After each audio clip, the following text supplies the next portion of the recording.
মানুষের একটি সমস্যা আছে যে মানুষ সাফল্যকে মাপতে থাকেন, লক্ষ্যপ্রাপ্তিকে মাপতে থাকেন এবং তার তুলনা করতে থাকেন যে ও এত কিছু পেল আর আমি পেলাম না, ওর কাছে এত কিছু আছে কিন্তু আমার কাছে নেই। এই তুলনা করার জন্য ওনারা দুঃখী হয়ে পড়েন, নিরাশ হয়ে পড়েন। তাই আমি একটা প্রশ্ন করছি যে এটা কি উচিত? এই সংসারে আপনি কি নিয়ে তুলনা করবেন, যেখানে সূর্যদেব চন্দ্রমা দুজনেই আছেন, দুজনেই হলেন বিশেষ, দুজনেই নিজ নিজ সময়ে উদিত হন। এদের মধ্যে একজন না থাকলে তাহলে আমাদের জীবন কঠিন হয়ে পড়বে। ঠিক সেইভাবেই আপনি যদি একটা বড় রেখা অঙ্কন করেন তাহলে অন্য রেখাটি ছোট হয়ে পড়ে না, সে তেমনই থাকে যেমনটা সে ছিল। আপনার অস্তিত্ব কখনো ছোট বা বড় হতে পারে না।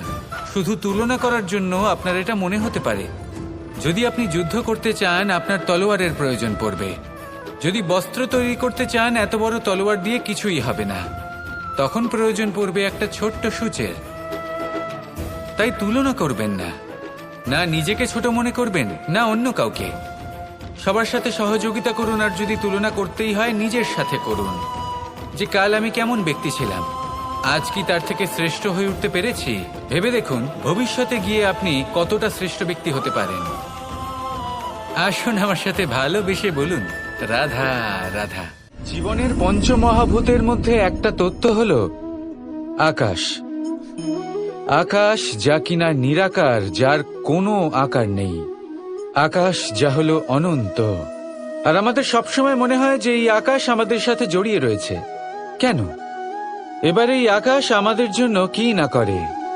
আকাশ আমাদের ওড়বার স্বাধীনতা দেয়। আকাশ মেঘকে ধারণ করে যাতে আমাদের তৃষ্ণা মিটতে পারে। এই আকাশ সূর্য এবং চন্দ্রকে তার যথাস্থান দেয় যাতে আমরা প্রকাশও পেতে পারি আবার অন্ধকারও, যাতে আমাদের জীবনে সামঞ্জস্য বজায় থাকে। আকাশের থেকে অনেক কিছুই শেখার রয়েছে।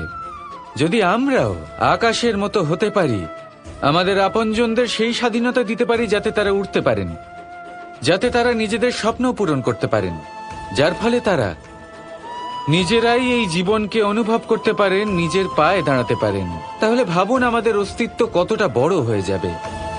যদি আপনি আকাশের মতো হতে পারেন তাহলে আপনিও আকাশের মতোই অনন্ত হয়ে উঠবেন। তাহলে আসুন আর আমার সাথে ভালোবেসে বলুন রাধা রাধা। মানুষ বলেন প্রেমে অনেক শক্তি আছে, আর এটা সত্যিও বটে। প্রেমে এতটাই শক্তি থাকে যে শত্রুতার বড় বড় স্তম্ভকেও এত সহজে ফেলে দিতে পারে। কিন্তু আপনি দেখে থাকবেন, যারা অধিক শক্তিশালী হন তারা দুই ধার সম্পন্ন তরোয়ালের মতো হন। কারণ এই প্রেম যদি আচরণে থাকে, মনে থাকে, বিচার বুদ্ধিতে থাকে, তাহলে তা শুভ হয়। এই প্রেম সৃজন করে। কিন্তু প্রেম যদি ব্যবসার অঙ্গ হয়, যদি এই প্রেমের ব্যবহার নিজের স্বার্থ, নিজের অহংকারের জন্য করা হয়, তাহলে তা সংসারের বিনাশ ঘটাতে পারে। রাধা প্রেমের ব্যবহার করেছে সাম্বের কারণে, আর সাম্ব সেই প্রেমের ব্যবহার করেছে নিজের অহংকার, নিজের স্বার্থ সিদ্ধির জন্য।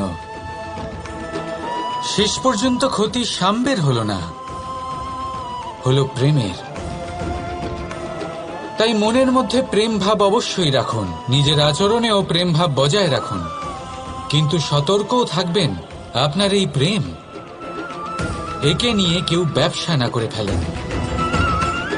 আসুন আর এই ভালোবাসার সাথেই বলুন রাধা রাধা।